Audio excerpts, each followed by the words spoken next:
Hello, and welcome back, everyone, to the Villa Download Live. I am Dani here with Kimberly, and today we are bringing you something extra special. You know us for Love Island recaps, of course, deep dives and reality TV breakdowns, but today we are stepping beyond the villa.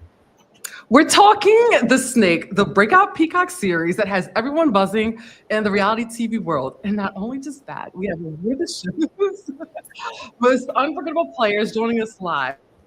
Hi, guys. The casting, the gameplay, the alliances, the drama, and all the behind-the-scenes moments that made this show a must-watch. We love reality TV, strategy shows, or just must-see dramatic television. At its finest, you're in the right place. Now let's talk about our guest. She walked into The Snake and instantly proved she was made for reality TV.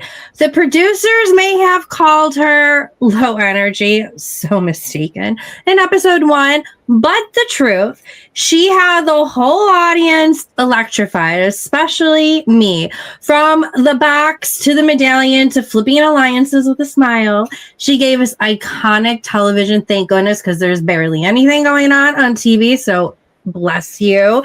She's smart, she's strategic, she's unapologetic, and she had the internet screaming, give this girl her own show.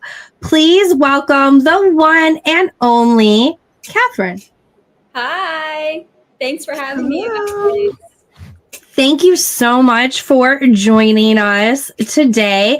If you want to take the time to introduce yourself to the audience for those that may not be aware.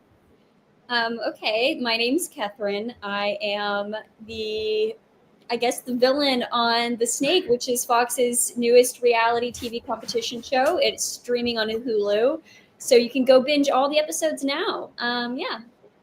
Yeah, it is a really, really good binge, especially for my Bravo lovers. You know, there is barely anything airing right now, so binge, and you're going to want more afterwards. The world needs more competition shows, and this one's so different than all the competition shows out currently. It was so exciting to be a part of it. Yeah, I really agree, and it was a nice twist, so I appreciate the uniqueness, and it wasn't so cookie cutter like other shows. I know. It kept us going. You definitely kept me going. I can't wait for us to get good. I'm so glad to hear that. So good. Definitely. But before we dive in, Kimberly, if you want to take it away. Oh, definitely so. All right. So if you're here for the first time, we'll make sure that you hit the like button, subscribe, give this video a big thumbs up, and ring the bell so you don't miss our weekly lives and interviews. And share this link with your friends who love reality TV. And if you're catching up to the replay, just leave us comments and also leave your favorite moments with Kethryn and The Snake and the comment section so we can go ahead and address that. And hey, reviews and ratings mean the world to us. So please, if you're listening later, I'm jumping on a podcast platform, so give us 5 stars and spread the word. We really appreciate it. Yes. And hello to Mo, who is also joining us as well in the chat. So good day, Mo. But let's sorry, my phone just messed up for a second. I apologize.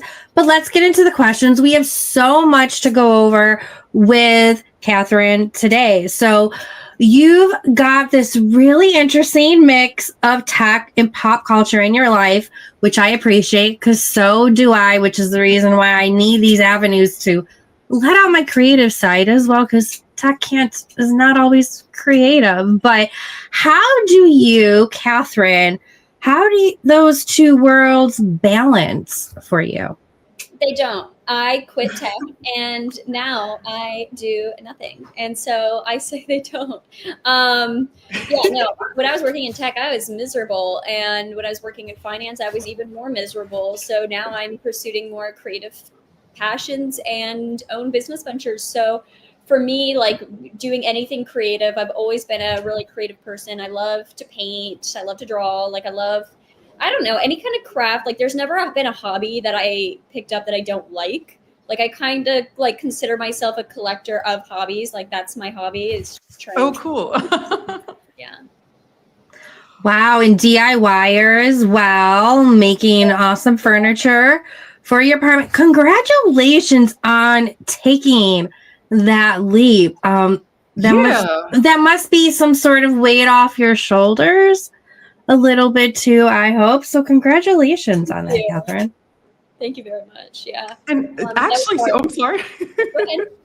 Oh no, it made me curious because with you talking about that, like your experience with getting on the show, so do you feel like that actually like propelled you to be like, okay, I'm going to shut down this tech culture world that I'm in right now and just pursue my dreams and tap into my creative juices? Do you feel like that really helped that shift? Yes and no. I always knew I like was a creative and wanted to be on the more creative side. I think I've always chose the corporate route because I wanted to be stable. Like that was like I've been somebody like I've always just craved stability, and in the creative world that's so hard to come by. And I think this show is just giving me the opportunity to be able to pursue my creative side more, because I crave stability. I'm in the position right now that I can take the chance and do something more creative. So I'm really happy with that decision, and I think that fits my needs more. Got it. So was the interview process, was it different from like a regular interview process from like a job compared to like the whole interview process for the show? Like, were you recruited or how did that happen? Like, how did you land on this show?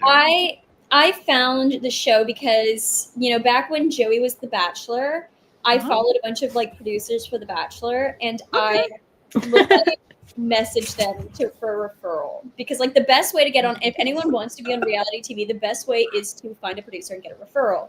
So I guess I still follow them after a while, and this one person posted, and I can't even remember what they were calling it, but they were saying, but it wasn't called The Snake because they obviously like they advertised it as something else.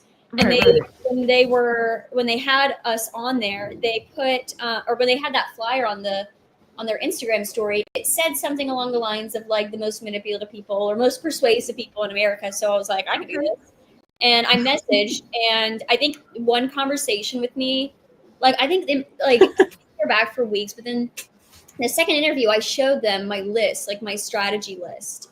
And I think like, I almost didn't show them because I was like, they're gonna think I'm doing way too much. See, that's what I was wondering. Like, did you debate on like whether you would show them or not? Okay, so now you answered my question. Yeah, I showed them that in my audition, and then so they had me read it from my phone in the confessionals. My favorite fan theory that I've had is people being like, I think the next plot twist is that Kethryn is AI. And I think because I made those because I was crazy, not because I was AI. So I just thought that was really funny. Yeah. Oh. And great preparation on that as well. And I can't believe you even did that before casting. I figured you probably did that in between. And I just loved how you just took ownership of your gameplay and your wit, but in a non-corny, try-hard way, which I feel like so many reality stars come off. It was very authentic. So again, thank you for that. Yeah, I think the thing is with me is that I love reality TV so much. I'm an OG Survivor fan, OG Big Brother fan. And I miss reality TV in the early 2000s when it was like messy and unfiltered before social media, and everyone was so scared about getting canceled. So when I went on the show, my approach was really, I'm going to go on and I'm going to say everything that's in my brain. And I'm not going to filter myself because I didn't want to play like a pretend part. Like obviously I went in knowing I wanted to be the villain. I knew that because I love watching TV villains, but I also can like separate my own identity from the game, that people are like, they were just authentically themselves. I'm like, in the game, I played a villain. Like that was a game, but I also contributed like my personal thoughts and twist them to like make myself the villain. So it was like, there was a lot of intention with it, but also a lot of unfilteredness. It's a really funny balancing act to explain. I cannot even imagine. So did you have a TV villain that inspired you at all, Kethryn? Oh my God. I think my biggest inspiration was Tony from Survivor and Parvati. And I love Tony so much. Tony and his spy shack and spy nest. There was a point in the house, I almost did this, and I wish I did now. In the kitchen, you can see like these huge drawers. And I remember like I was the one cooking breakfast for everyone every morning because I love to cook. And that's kind of part of like how I played into that good girl persona, was like being like the house, like cooked a lot. So when I would cook every morning, I remember like opening so many drawers and they were just empty. So I was like, I was like gonna hide and like go inside the kitchen drawers and listen to people's conversations. I put it out and I couldn't really hear anything. So I was like, damn, maybe I shouldn't do that. But now I wish I did, because I wonder if I could hear. I wish I did. Oh my God, that would have been hilarious. You're thinking back to what you could have done. But this is like, you were made for this. I think every conversation I had with somebody or anything that happened coming out of the show, you see things in such a different light. And there's so many things that I didn't think were fucked up then that now I am like, yeah. So. But you were in it, like you were playing the game, and I mean, I'm still trying to figure out what stories you were telling, or I'm still wondering if all of it's fiction or if it's true. Like, especially with are your parents really cops? Yes, that part wasn't even a lie, and I hated that. So, I bonded with Garrett because, like I told you, like both my parents were police officers. That's how they met, and I bonded with Brian by telling him, my family, like they're all mostly like felons, and we laugh about it. Those things are both police officers, extended felons. None of that was a lie, but the problem was, and I think it was, is that when I was doing the show, I remember the producers a few days and be like, you got to tell us when you lie, because we don't know when. And I didn't really do that. I was like, well, whatever. I'm busy. I'm strategizing. And I did it. So I think they had to like guess. Right. Okay. They thought a lie was, but that was not a lie. And if you ask me what the lies were, don't remember anything that came out of my mouth. I look back now and I'm like, there's so many rumors that were going on in that house that I probably started, and people believe it. I'll own up to it and say if I did it, but I don't remember. So they could be true. I'm sure it's like a blackout experience. Yeah, sure. Fever dream. The whole experience was a fever dream.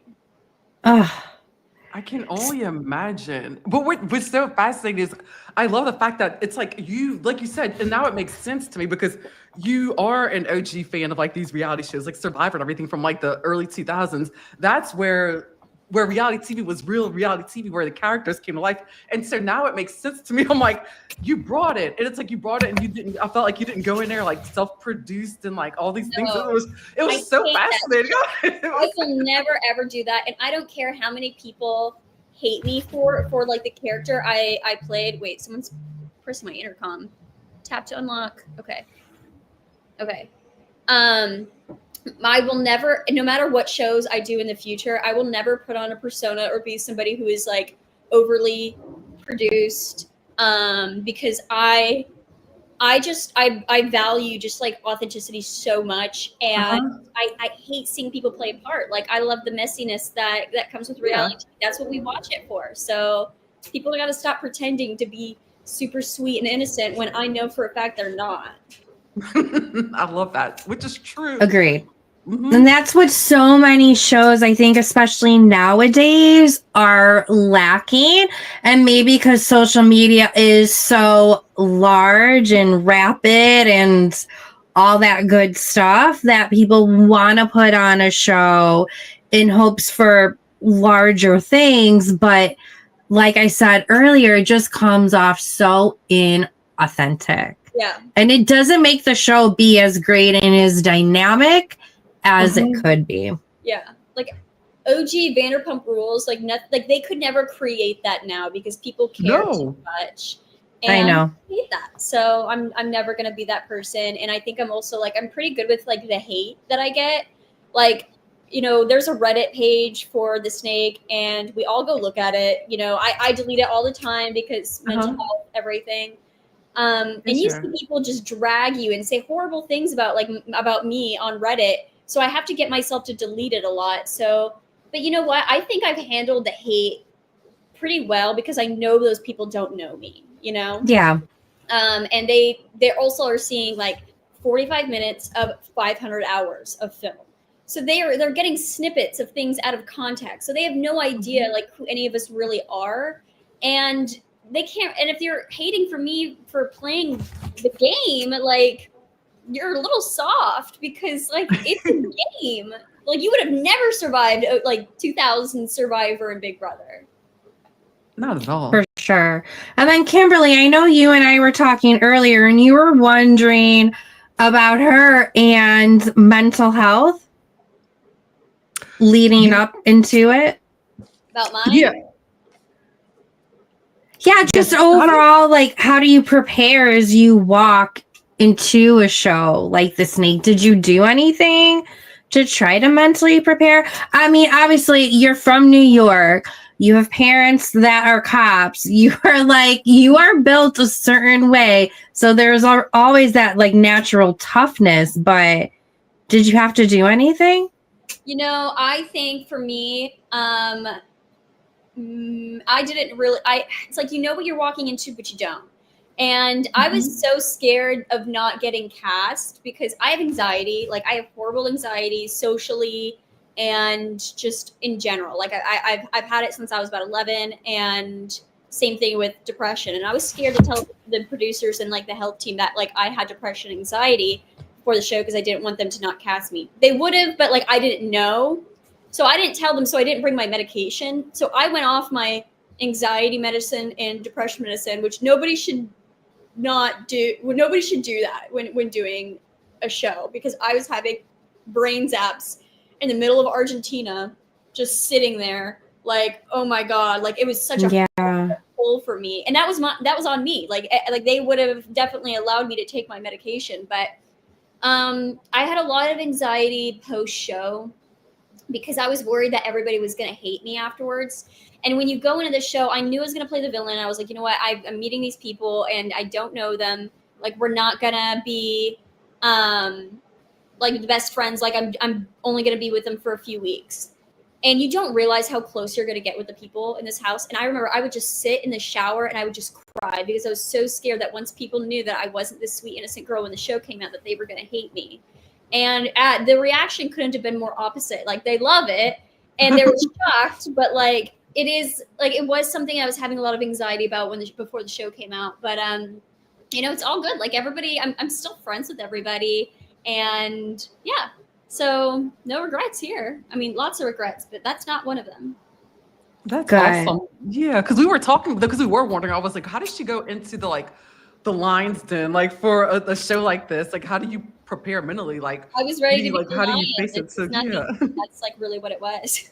And it explains why poverty is one of your favorites as well, because I don't think anybody looks at her in a negative way. Again, it's a villain you so love to hate because you have many layers to yourself as well, which makes a good villain. And there are those little sweet moments as well that are genuine that we see from you as well. And it doesn't seem to be all show. So I think that's just the reason why it just naturally works for you. But especially speaking of naturally working, you have really good fashion. Did you do anything to prepare getting into the show? I'm always curious about that. How did you prepare fashion wise? Oh, fashion wise, I think I'm just like kind of a diva. Like I've always been that like girl since I was yeah. I love clothes. I had so many outfits that I didn't even get the chance to wear because they kicked me off, rightfully so. No, I just love clothes. So I didn't prepare that much like fashion wise, but I did prepare a lot. Like going back, I think I over prepared in the sense that I thought way too hard, and I watched every like really good season of Survivor and Big Brother's like gameplay. I went and watched and I took notes, and that's how I built the strategy list. And so for me going into the show, I was just like, I remember like before they took our phones, I was like sitting there reciting stuff in my head, but I have hundreds of things on that list. so I couldn't remember everything. So yeah, it definitely helped and hurt me over preparing, but whatever. Oh my gosh, that's exciting. So you were single going in, and do you think your relationship status shaped your gameplay or your strategy? I was not single going in. I've been in a relationship for a few years now. You with weren't my you weren't boyfriend. okay, It's okay. got it. I don't think I've mentioned that. And yeah, so I've been dating my boyfriend Michael for 2 years, and he's completely just the love of my life. And we had an agreement that if I needed to flirt to get ahead, I could do it. So I told everyone in the house that I was single. And I remember and I decided to take the flirtatious route because I don't think that gameplay was for me, especially when I met like the core four. I was like, these are like my brothers. I couldn't pretend to flirt. Yeah. Oh. Such a brotherly relationship, and Mhm. I don't know how to explain that further, but I couldn't do it. I wanted to go a different route, and I'm very glad I did. No shade Yeah, I to hear you. the other Parvati route because I admire that so much in her. And I think when I got eliminated, I told Jordan right before I was gonna go, I was like, I have to tell you something. Because I lied to Jordan once, and I was like, only once. I was like, I have a boyfriend outside of this, and I was like, will you be my bridesmaid when I get married? And like we had this like moment. Oh Oh, my gosh, I love that. Yeah. I love your two's relationships. I look forward to getting into that more and the sisterhood that you guys developed, which really allowed us to see a lot of those truly genuine, sweet moments. She's the best. I wish we got to see more of like Jordan and I's relationship because Aw. I think you really see it what it looks like of like me manipulating. But Jordan and I were like always on the same page. Like we always knew like what was up. Got it. And we were so inseparable. We were so close. So love that girl so much. Couldn't say better things about her, honestly. Well, we need to get you guys on the Amazing Race or something as a duo. Jordan and I would be so funny on the Amazing Race together, like because we're so different. Like Jordan and I are so different, but we need each other to balance each other out. So yeah. No, it really would be. Yeah, now that processing For it, sure. yeah, for sure. So now as the game starts, there's so many unknowns because this is a new show. While you know some of the premise, you don't know everything. You're obviously like tough, but there's still fear, of course. So that infamous box, how scary was it the first time? Did the fear wear off at all as time went on? Are you talking about the snake in the box? Yes. Okay, so for me, I grew up with snakes. Like I grew up in Georgia. So there were always snakes in our yard. Like my mom and I, we used to go catch them, and we would chase my dad, who was like deathly afraid of them. We would go and we would chase him with these big snakes. Baby hated it. So the snake challenge didn't bother me. I didn't even get to touch a snake because mine had the medallion in it. And I remember I was praying. I was like, please let there not be a medallion in my box because I didn't want to be the first snake. Because in early shows, you see in like Big Brother, the second week, they're really just looking for someone to get rid of for any reason. And being someone first, that is just enough reason to get rid of anybody. So I did not want to be the snake, and but I wanted to be able to control who was the snake. So I took it from Devontae because, he was a poker player. I didn't trust the poker player. Yeah. Loved Devontae, though. And so then I told Brian because I knew I wanted to work with Brian. And I told him I had it, and I would have let him do that. But by doing that, I knew I would be gaining the trust of the entire group by telling the truth that I had it. So he didn't believe me. So I still got to be the snake and look like I was the good guy, which really worked out for me. It was such a move. I was like, oh, damn, ultimate mic drop. That was an epic move. Epic move. Yeah. Awesome. So early on, you suggested that you had the medallion, and it turns out that you were telling the truth. So walk us through like that decision and that whole thing. I was in shock. None of us knew what we walked into with that show at all. So when I had the medallion, I was like, what the fuck is like happening right now? Like I have to sit It's like, what's going on? and I tried really hard to act like it was the hard, and honestly, it is hard. It is so hard sending somebody home first. I think it is worse to go home first than any other position on a show because you don't have a lot of chance, you know? Right. So I had to try to go with what would make the group happy and what would make sense for my game long term. And everybody wanted that one person gone. I knew she was a strong physical competitor. And I knew she was there to play the game seriously, and I did not trust her. And especially when she was going up against a sweetheart like Mac, I was like, do I want to choose the sweetheart who's really nice and honest, or do I want to send home this girl who's like incredibly untrustworthy in a wild card and everyone wants gone? Kind of not that hard to pick. Oh, that makes sense. So you had an epic first episode, and all of your episodes were really epic, which made it a little hard to watch it when you weren't there. I'm not going to lie. But hey, we were blessed at the end with a little bit more of Kethryn. Thank you, reality TV gods.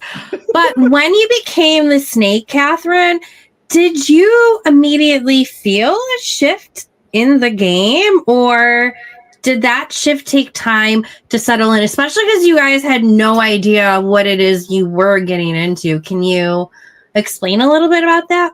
Yeah, so it was a really big combination of things because when I was the first snake, I was like, I could tell who was kissing my butt and I could tell and it made me trust the people who weren't more.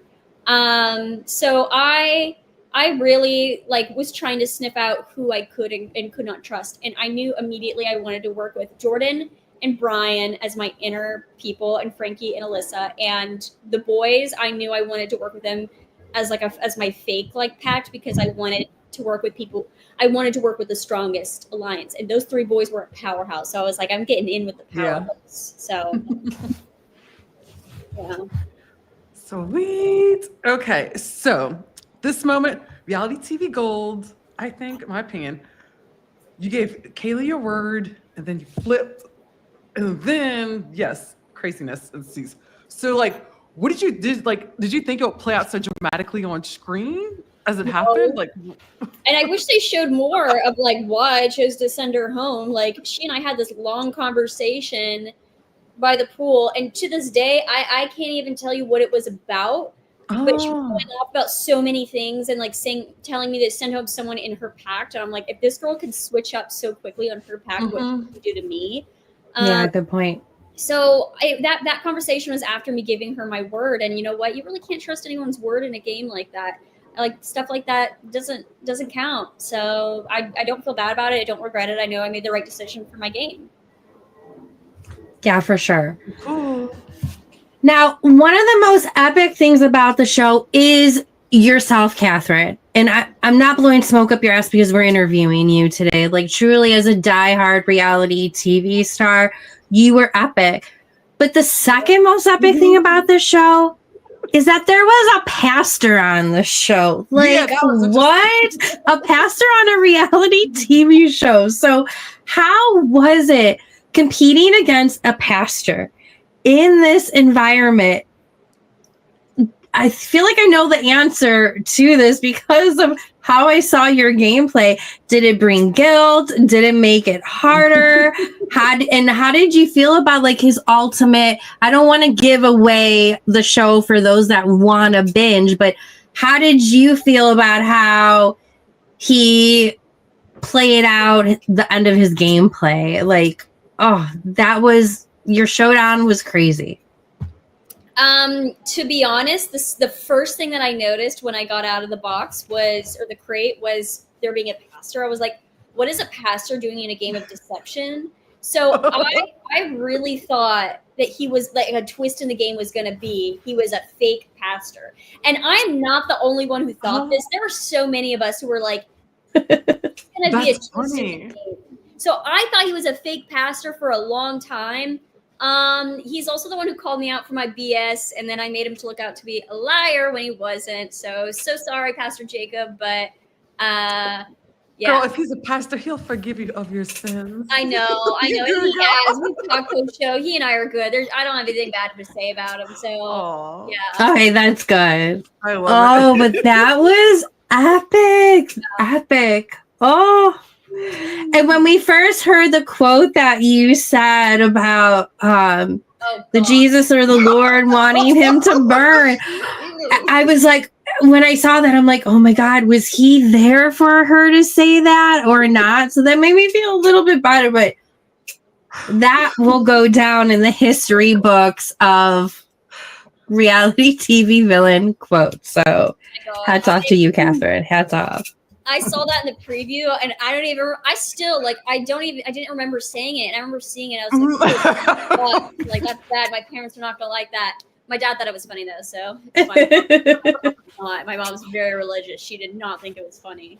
So Oh my gosh! Especially being a Southern Georgia girl, I get that. I'm from Louisiana, yeah. so I know how they don't play about the. yeah, I thought my mom was gonna beat me for saying that. Oh, goodness. Oh. So, were you surprised at how your role played out at the end, and like how quickly like they came for you? Yes and no. Like honestly, I knew I made a lot of mistakes in the game. The only thing I was surprised about was John sending me up. Like when John was the snake, I was relieved because we had made a deal with him before and we were going to work with him. And so I thought because everyone in the house wanted him gone so badly, I thought that he would have saved me because I truly was probably one of the only people other than Frankie and Alyssa who would have saved him at that point. And the only reason I would have saved him is because nobody liked him, so I knew he wouldn't win. So I am shocked that he made that decision still. You think he regrets it?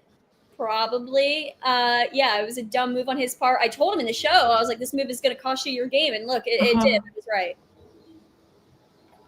Oh, man. So, what happened between the time of them making the bad decision and production should have figured out something? So, obviously, we know production can't pull all the strings behind the scenes because you would have been on the show longer for all the scenes that you were stealing. But what happened, Kethryn? Where were you at between the elimination and the end of the show? Where were you able to see you again? What happened in that in between? I was in a hotel room, still didn't have my phone.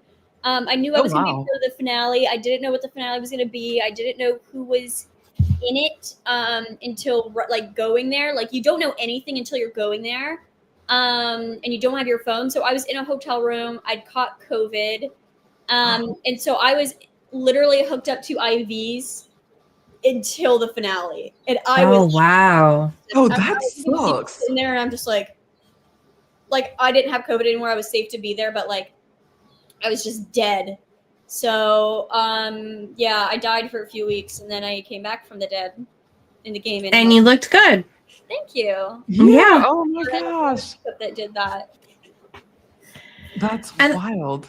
And then at the same time, you also had to deal with your favorite girl, Jordan. How did that feel? How did the way that her ending to the show, how did that feel knowing that she's like your ride or die? Seeing her get to the finale, like I'm just like sitting there, and I am so unbelievably proud of her.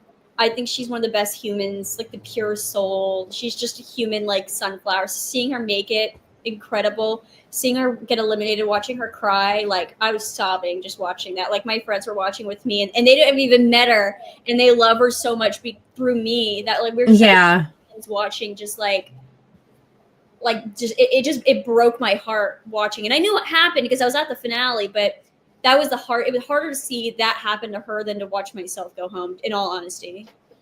Yeah, it was so close. And, she had so much writing on it and had so much heart and wasn't necessarily as backstabby as others, even though that is the premise of the show. Yeah. And I mean, she's the only girl who got snaked twice, so she's a lot tougher than people give her credit for. Yeah, good point. True. Very good point. That is so true. So what was the hardest part about doing this show that like fans at home like wouldn't believe or like expect?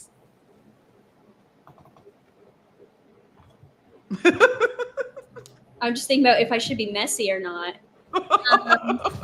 I know. I saw you thinking. I was like, oh, she's thinking about it. It's the weekend. I mean, honestly, I think the way that some people move after the show is like weird, and that's what really bothers me. That's the hardest thing is the aftermath. Like doing it in the moment, you don't think. Afterwards, you watch who people really are and how they handle things. It's pretty bad. so what has been some of the reactions or movements you've seen? And you don't necessarily have to call anyone out unless you want to, but to generalize, what has been some of the movements that you've seen? Well, I'll say some names because I don't care, and they Go should for it. because I don't care. Whatever.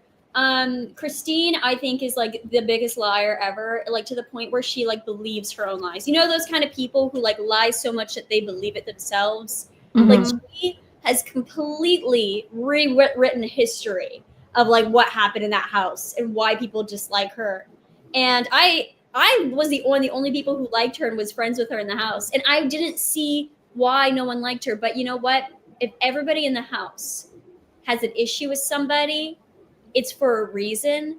And I didn't get it until I watched her interview because we met post show. We went out to eat. I thought we had a really great time. And then she trashes me in an interview. No. And you just talked to me about how you want to go to the Hamptons with me and how you want to do another show with me and how highly you think of me. And then you trash me right afterwards. It's just, she moves so weird. I don't get it. I'm like, if you had an issue with me, you could have just spoken to me and we could have aired it out, but you didn't. And I've had issues with people, and you know what? I've spoken to them, and I've aired shit out with them. I talked to them about it, but she doesn't do that. She will never talk to somebody and say, I have an issue with you.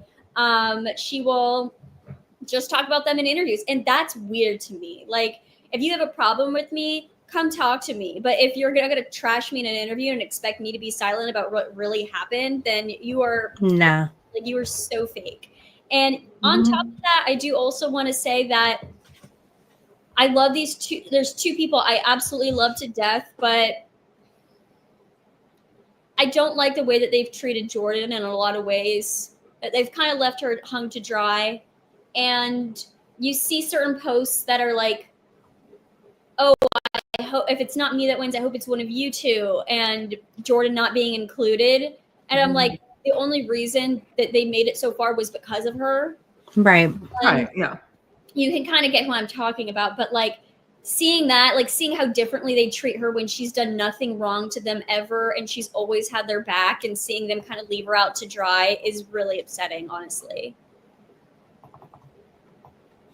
Oh, and she's just such a sweetie as well. I was devastated when she wasn't, spoiler, but not a spoiler, when she wasn't the final two. Like, she at least deserved to be the final two, if not number one, because you were not there. She deserved to at least be down to the number two. But again, this is the snake. This is a wild twist of a show. I never expected the finale to go down the way that it did, where those that do get eliminated do kind of play a role. So what did you feel about that twist, and how they were so shady to like bump you off so quickly right after you came back? The twist was cool. The whole snake chain being implemented back into how the finale was chosen. I wish that it was a group consensus, because I think if it was a group consensus, Brett would have won, and I think he deserved to win. There's a lot you don't see in the show, and I think Brett kind of has what they call like a runner-up edit, where they edit out how amazing of a player he was because he didn't win, and he deserved to win. I really think that, and I love Frankie to death, but I said in the show, so I'll always own up to what I did on the show, and I said that Brett deserved to win, and I still stand by that. Man, I'm so curious to know what those other takes are.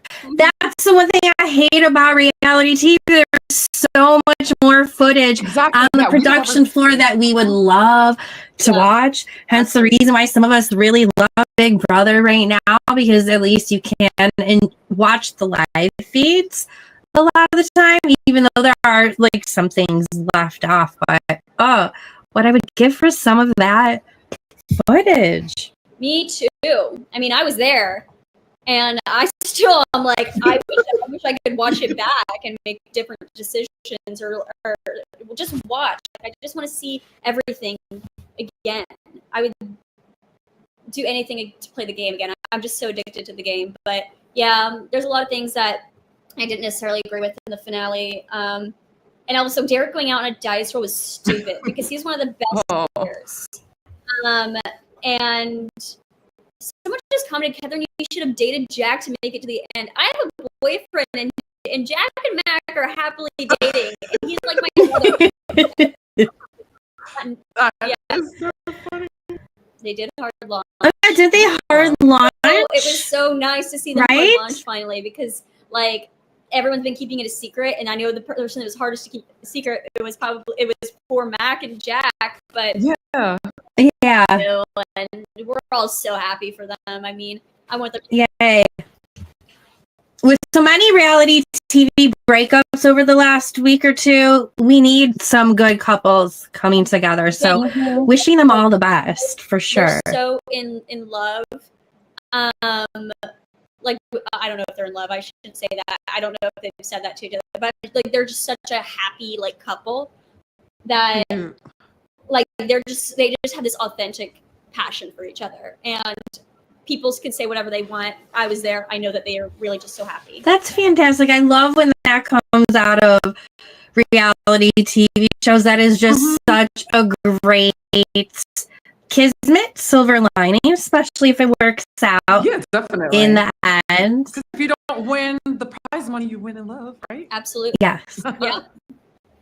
But Kethryn, looking back, what's one thing you wish the edit had shown more of?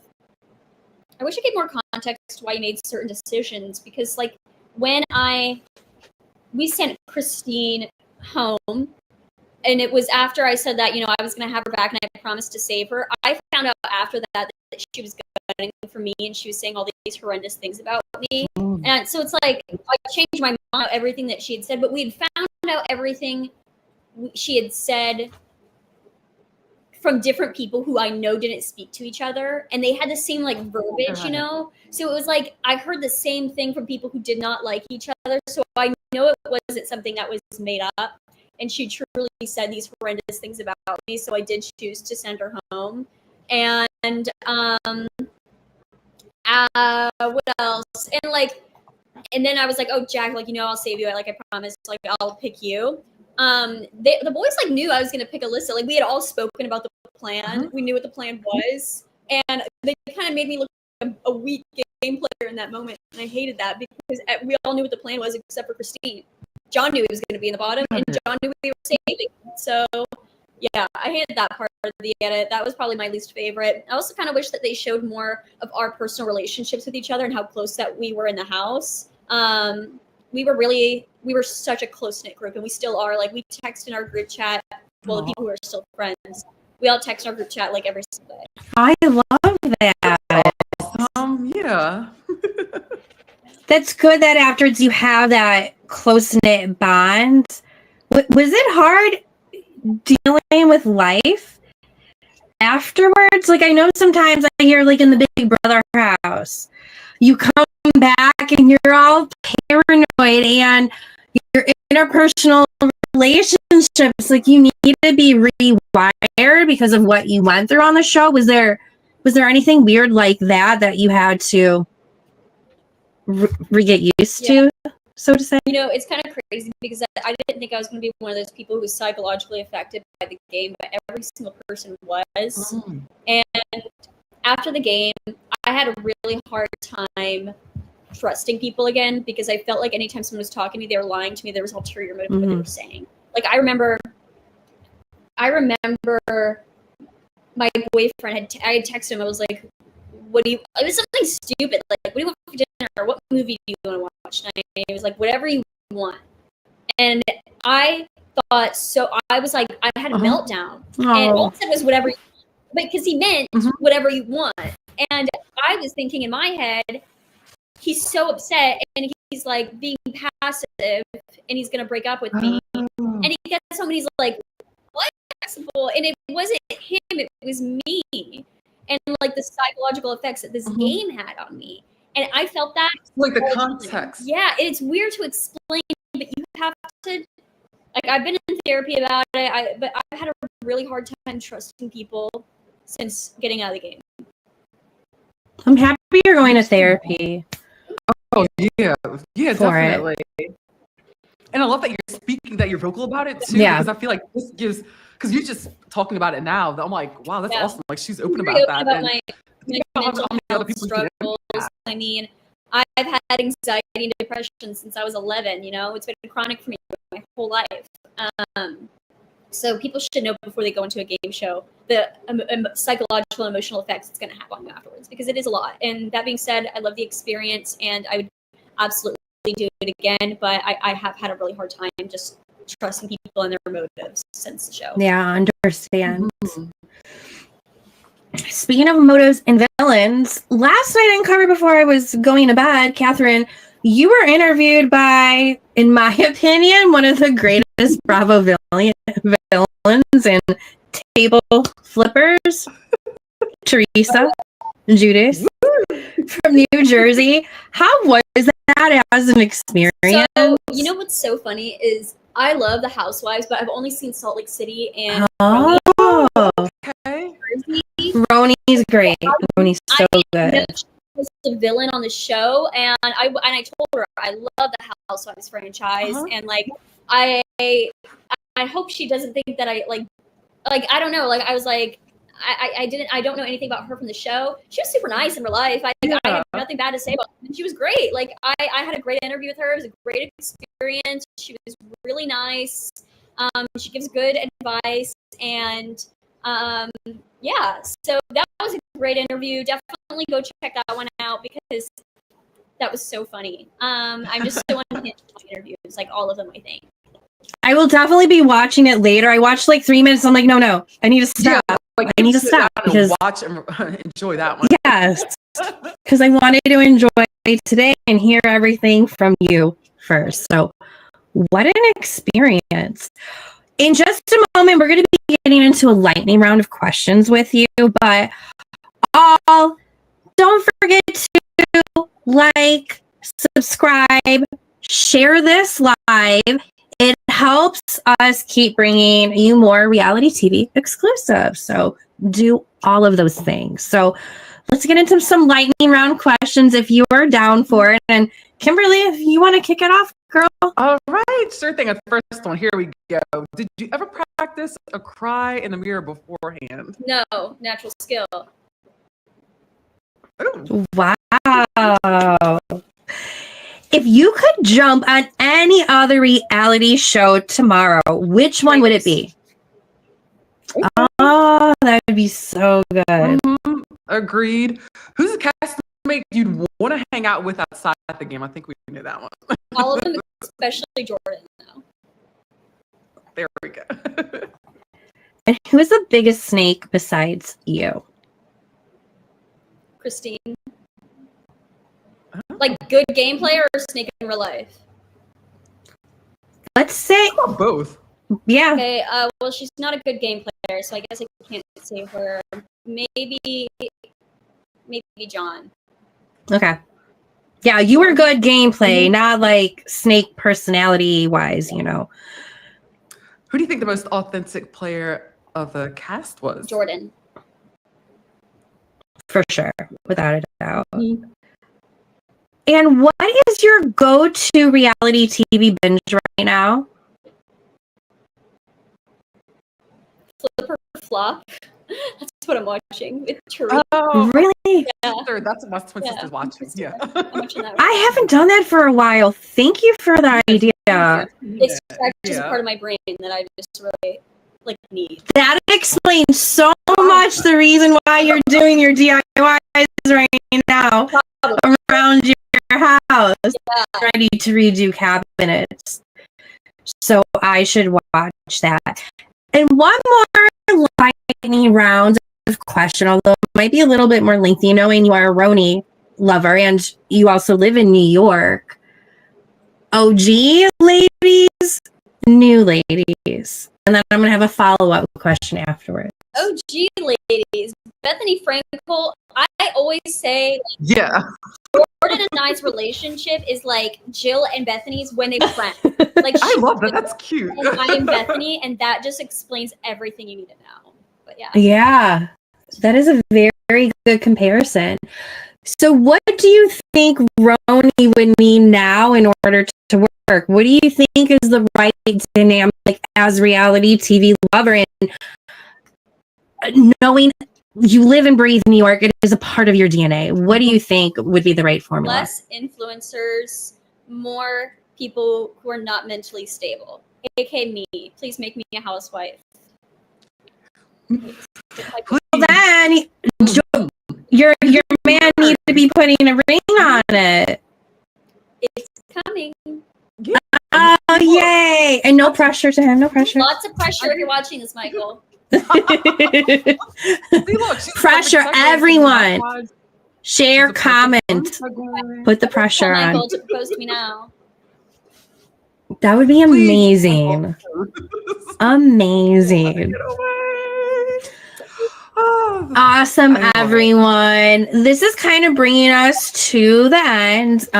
As a reminder, I'm Danielle Peterson. You can find me at Danny Gossip Girl.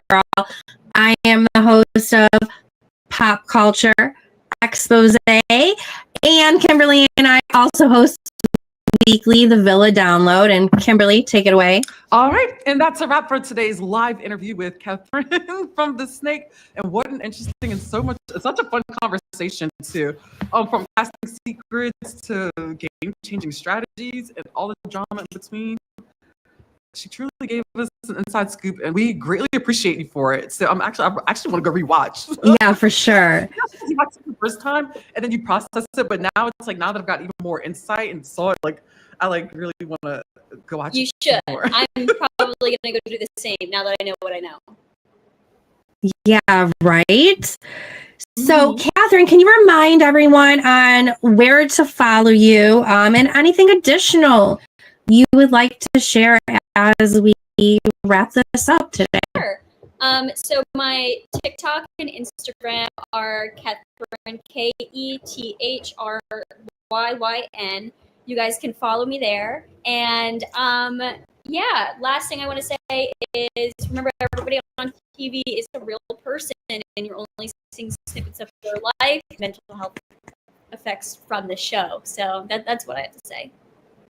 Well said, and that is something Kimberly and I are such big advocates of, especially when we covered Love Island, and there's a lot that went down this summer, and you see what it does to everyone, but we could not agree with you more, Kethryn, and we cannot say thank you enough as well for your time today and this opportunity, and for giving us some really good TV. I know. I'm on a to high watch right now. I don't know about you, but I'm on even more of a high after this interview. I'm glad I could give that to you guys. Thank you so much for having me. Yes, of course. But thank you for joining us live, dropping your comments, and being a part of the fun.